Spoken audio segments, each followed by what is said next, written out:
Brethren, I entitled this message, It's in the Bible, right? It's in the Bible.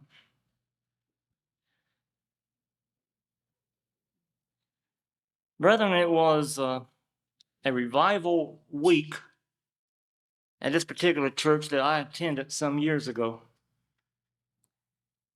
And because it was revival week, that meant that a visiting preacher from the organization of that church, he would come and he would preach literally fire and brimstone. Messages like that for about 6 or 7 nights. I look back on that, and I guess that we were in need of a revival motivation period of time. Well, brethren, that's exactly, it seems, that's what we got. For we all can become weary, even in God's church, and we may need a revival, like for us, the holy days, and perhaps especially the Feast of Tabernacles. But you know, brethren, I recall this particular congregation. They would, even during the message that this preacher was giving, they would become all worked up with shouts of, "Praise be glory. I am bound for heaven. I am bound for the promised land. Take me now, Lord, take me now." I'm familiar with that because I was part of that. We were recommitting our hearts to this God that we thought we knew, with those tears of emotions, literally getting all lathered up, if you will, brethren, to go to heaven right then, momentarily forgetting that we would have to die first for that to happen. Because God said it is appointed unto man to die. I also look back on that, and if I had thought it through a little bit better during all the raising of hands and yelling and screaming, I may have wanted to slow down and think it through just a little more than I had been. But you know, brethren, as I became more mature in this over time, I found out that emotions can have a purpose to motivate someone to love, to hate, to do something. And I began to realize I really didn't want to go yet. But as I became more mature over time in this particular congregation, and as I was still part of that congregation, I remember I would continue to do what I thought was the Christian thing to do. Like back then, attending Sunday morning worship services. I mean, after all, we had been taught one way or the other that Sunday was the day God said to worship Him on. I believe that that was our truth, that we would follow. For again, the Sunday was right in the Bible, I thought. But you know, we even had Halloween parties for the children, apparently not realizing that these parties would be honoring, one way or the other, witches and goblins and Satan in reality. We had Christmas plays celebrating the birth of Christ, we thought. Oh, but brethren, then came Easter, when some in that congregation would literally get up early on that particular Sunday morning, and they would go someplace to watch the sun rise, picturing the risen Son of God, I guess, while teaching their children later on during that day that rabbits would lay colored eggs. For all this was apparently in the Bible to do one way or the other, wasn't it, brethren? This is the way God wanted his people to worship him on and by. Well, I thought I took it for granted. I never questioned these activities or these days that we had been observing. Never. And through that particular year, on Sundays, I remember this particular minister of that church. He would give those messages for the good people of that church to follow, to prepare for heaven, or to prepare for Beulah land. And if some of the people in that church were not all that good, then we were automatically preparing to go straight to hell and our death. And so it became heaven or hell. And to me, that was basically the way it was, and it probably still is today. But brethren, as I became more mature, around 18 years of age, by that time, I had pretty much lost interest in that church. And so I left. Well, I still thought Sunday was a day to honor God. I still observed Christmas. I still observed Easter. But by now, I was fairly certain that rabbits did not lay eggs. I still hoped I would go to heaven for being, if nothing else, for me, just a good old boy. And then came the time I read some articles from a religious magazine that my parents had subscribed to. And somewhere in that time frame, I read in a particular article, Philippians 2:12, to work out your own salvation. So, what does that mean? Later in this time frame, I read of a people who not only listened to some of the apostles as they teach God's ways, but they did check out these scriptures. They checked them out to see what was being said and taught,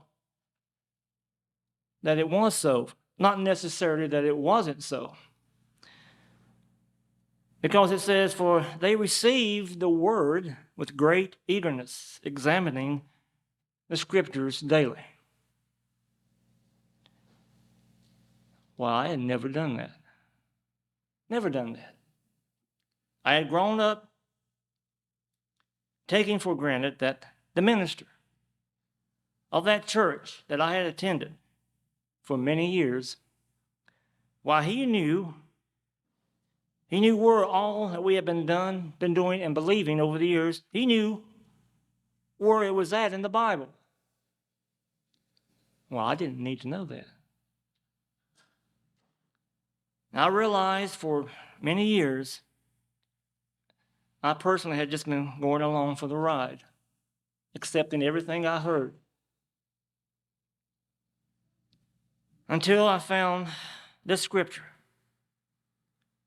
in Matthew 15:9, where Christ said, in vain do they worship me, teaching as doctrines the commandments of men.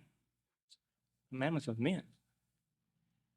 I read where the Bible says, beware, lest anyone cheat you through philosophy, through deceits, according to the traditions of men, according to the basic principles of the world,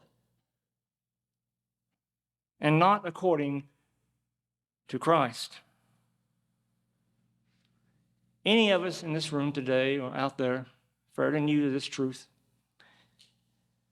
are you about ready to keep a tradition or the teaching of God?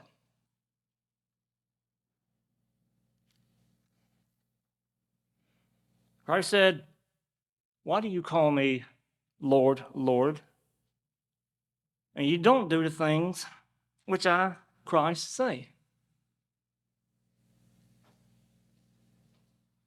Does Christ say that we should observe Easter and that rabbits lay eggs?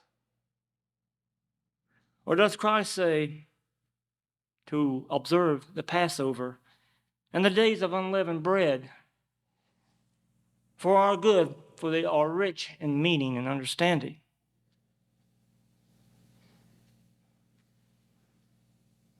And so I searched the scriptures when I read 2 Timothy 2:15. Be diligent. Study to show yourself approved unto God, rightly dividing, handling, understanding the word of truth. What is truth?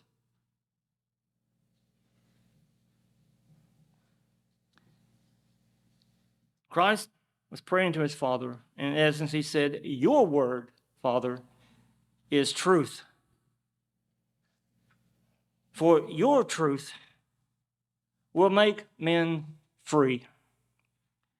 Brethren, free from error, free from the traditions of men that, for the most part, go contrary to the teachings of God's truth. For man shall not live by bread alone, but by every word that proceeds from the mouth of God, particularly and especially, brethren, when it deals with your salvation. Brethren, this would begin my journey into this way for 56, 57 years, somewhere in there. What is your story? As time gets rougher, and they will, and it is, will we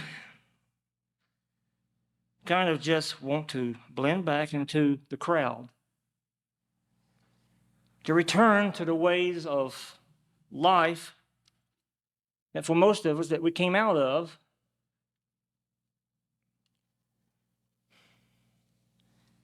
But will we follow what God says we should be following? Matthew 24:13. But he who endures to the end, and this is telling me that God's way will become harder to follow. And our journey to salvation is not going to be a piece of cake. But he who endures to the end, that also is telling me that end may not be necessarily for you, the return of Jesus Christ to change you into immortality. That end could come tonight for you or me. Will God have found out you did endure through the rough times, brethren?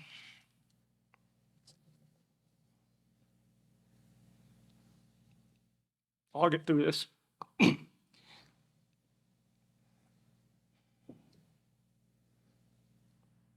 But will God find out that you endured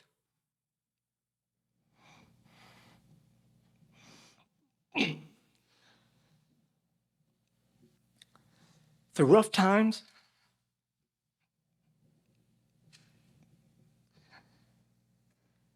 sometimes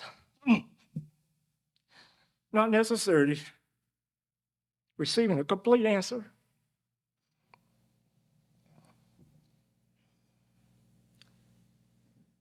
To why certain things happen to you or yours. But you know, brother,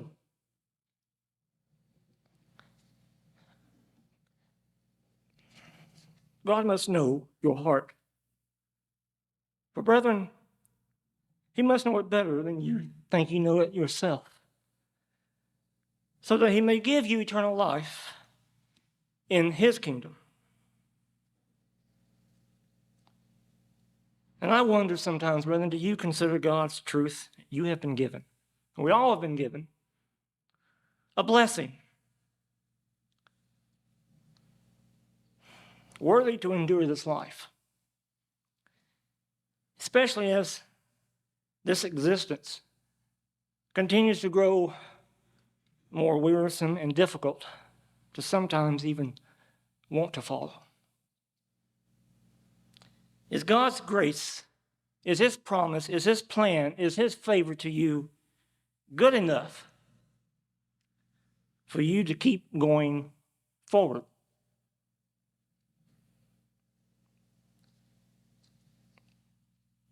Do you hope that at Christ's return,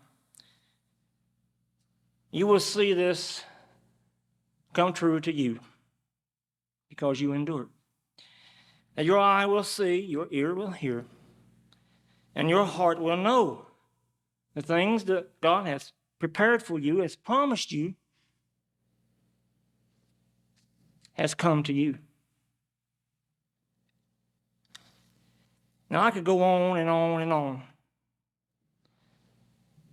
but we, or whoever you are, if you know to do good, as I've said so many times, then just do it. Learn to endure. Don't let Satan and the ways of this world that he controls hold you captive. For this world will fade away. Will you fade away with it? You keep your heart on God's kingdom. We all fight the good fight of salvation. We all need to believe in the hope and the vision that God gives you. You do your part to work out your own salvation, brother. Through your prayers to God, sometimes very boldly talking to your God.